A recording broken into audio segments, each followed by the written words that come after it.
Okay, we're recording. I'm bad. Is everyone ready? Okay. Well, I'm Megan. This is Eric, Brett, and Sydney, and we're here to talk to you about ocean pollution. It's just a simple way. It's only going to take 5 years. A young gentleman named Boyan Slant. He's from Sweden, I'm pretty sure, and he's only 19 years old, and he's won many awards for this. In our survey, it said that 90% of you said you cared about ocean pollution, and then 100% of you said that not enough is being done to prevent this. So pollution is just one of the effects to this, and we have a lot more costs behind this. So I'm here to speak to you today about ocean pollution. Ocean pollution is an increasing threat to us as a human race, a huge problem that not a lot of people are aware of. A plastic bottle you throw in the ocean today will still be here in the year 2463. A glass bottle you throw in today will be there 1 million years from now. Both of these facts are hard to swallow, but the issue needs to be raised. Will the ocean still be habitable for marine life in 100 years? How about habitable for your children, for your grandchildren? We are playing a part in ocean pollution, whether we know it or not. And let's get down to the problem. 80% of ocean pollution comes from land. A major part is runoff. Fertilizer, pesticides, spilt fuel, oil leaks, septic tanks, boat oil are all washed into the ocean when it rains or even flows from the river. More than 1/3 of shellfish that are growing in surrounding waters of the United States have shown adverse effects. When you pour grease down the sink, that may very well end up in the ocean. Oil spills are another catastrophic event that can cause large-scale pollution. The oil sticks to the marine life, either killing it or leaving it disabled and sick. If the marine life survives, it is infected, and humans ingest an infected animal are more likely to get cancer. Does anyone know what the largest oil spill in the world was? BP oil? Pardon me? BP oil? It was actually, that was the second largest. It was the Gulf War oil spill in Kuwait. And it happened in 1991. 63 million gallons of oil was spilled into the ocean. That's 1,500,000 barrels of oil. Oil spills affect human health, fishing, and tourism. Last year, the Deepwater Horizon oil spill had an estimated marine life toll of 82,000 birds, 6,100 to 25 sea turtles, and 30,000 marine animals, including dolphins and whales. Keep in mind that that does not include the wildlife that survives and is being consumed by human life or is facing adverse effects. The main cause purposely from humans is trash dumping. Plastic constitutes 90% of the world's ocean pollution. And I have some facts for you guys. Pollution is one of the biggest global killers, affecting over 100 million people. That's comparable to global diseases like malaria and HIV. Over 1 billion people lack access to safe drinking water. 5,000 people die each day just due to dirty drinking water. 14 billion pounds of garbage are dumped into the ocean every year. Most of it's plastic. Over 1 million seabirds and 100,000 sea mammals are killed by pollution every year.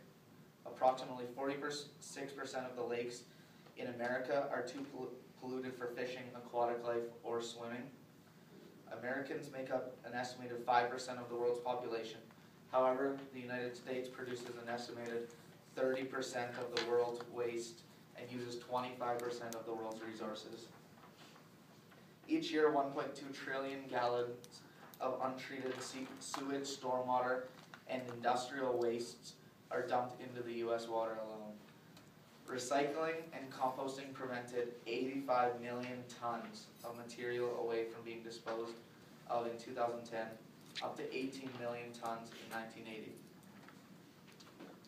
Okay, so those of you that don't know, a gyre is a rotating current that circulates through the ocean. So there's 5 oceans in the world, and there's a giant gyre in each one of them. So this is where most of our pollution is collected. We're making the problem worse as we continue to introduce harmful substances and are damaging ecosystems. We're spending millions of dollars on cleanup every year, but we're just making the problem worse. So it's kind of like a vicious circle. We're spending all this money, but we're just backpedaling on what we've already done. What we need to keep in mind is that any type of trash can get into the ocean, whether it's medical waste, household waste, or any other type of waste. The main type getting into the oceans is plastic. As common as plastics are in all of our homes, I have to ask you, how much do you really know about plastics? The answer tends to remain the same. No one really knows as much about plastics, considering how much they're bringing into their homes. As society comes up with increasing uses for plastics, the quantity of plastics in our ocean is increasing drastically. Scientists have found that because of the durability and reusage of plastics, it's not biodegradable, meaning that bacteria won't break the plastics down into smaller pieces. So what ends up happening is the sunlight will hit the plastic and it will just get broken into smaller and smaller pieces of plastic. So these smaller pieces of plastics are just kind of floating around the ocean, and the animals like birds and a lot of filter feeders who just filter their food right out of the water are mistaking this for a source of food and then end up just dying of starvation because the plastic just sits in their stomach and they're not getting any sources of energy from it.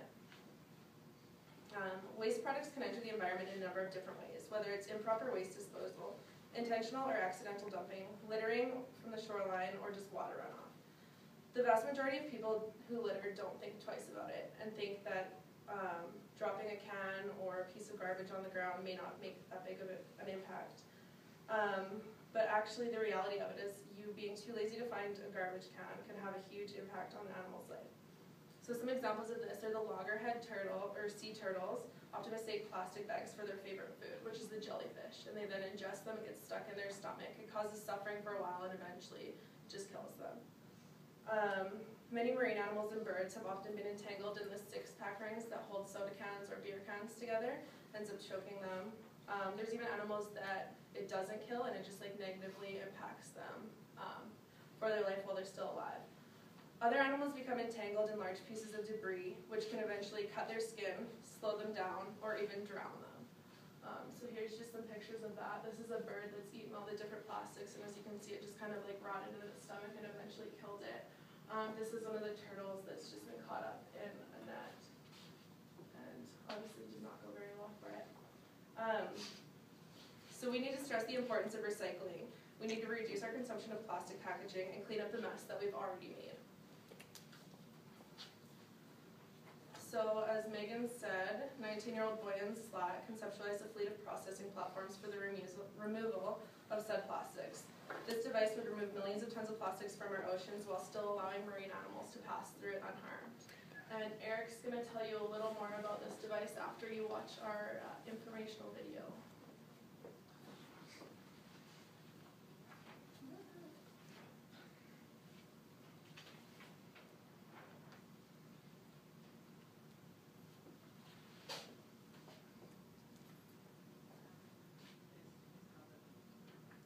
Covered with plastic fragments.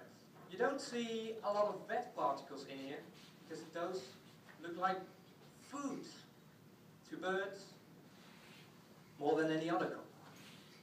Well, the debris primarily collects at these 5 rotating currents called the gyres, where it doesn't only directly kill sea life, but due to the absorption of PCBs and DDTs also poisons the food chain. A food chain that includes us, humans. Diving in Greece, I came across more plastic bags than fish. Let's use our enemy to our advantage, okay? The oceanic currents moving around is not an obstacle. It's a solution. Why move through the oceans if the oceans can move through you? Platforms will of course be completely self-supportive, receiving their energy from the sun, currents and waves. Well, imagine a zigzag array of just 24 of these platforms cleaning an entire ocean. That if we'd sell the plastics retrieved from the 5 gyres, we'd make over $500 million US. And this is if effect more than the plan would cost to execute. In other words, it's profitable. But I believe that the key thing is that only if we realize change is more important than money, money will come.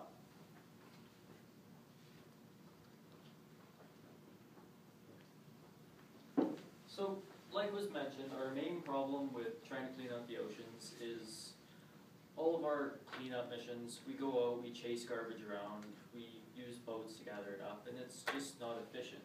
So, the Ocean Cleanup Array sits in these gyres, and it just gathers the plastics as they travel through the ocean, moved by the waves. As you can see, the two booms here, they're long arms, and they funnel all of the plastics into the device, and they're fairly safe for wildlife too. Like, unless the wildlife swims directly in, it's not going to get caught in the machine. So, plastic gets funneled in, it's deposited in a small, or fairly large box you can see on the back there, and it gets hauled away by ship at a later date to be sold or refined back into oil. These devices are also completely and totally self-sufficient. Their primary energy source is solar panels on them, and as you can see there, the two things underneath, they gather energy from the waves. Like was mentioned in the video, this could remove 7.25 billion kilograms of plastics in the ocean in just 5 years, with 5 gyres, 1 in each.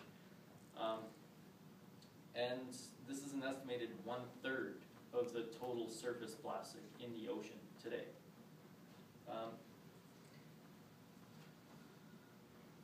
But yeah, like I mentioned, regular ocean cleanups require huge amounts of labor, they're incredibly expensive, and they also result in a great deal of emissions. So they're really nothing close to this. And this offers a cheap, effective manner of removal with virtually no labor aside from a boat going out every now and then to collect. It's a simple solution to a major problem.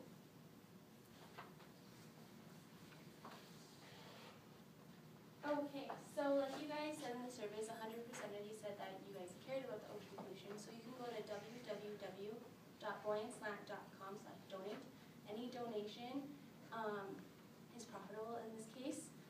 We can't stress this point enough, but reduce, reuse, recycle all your plastics just because they do not biodegrade in the ocean. So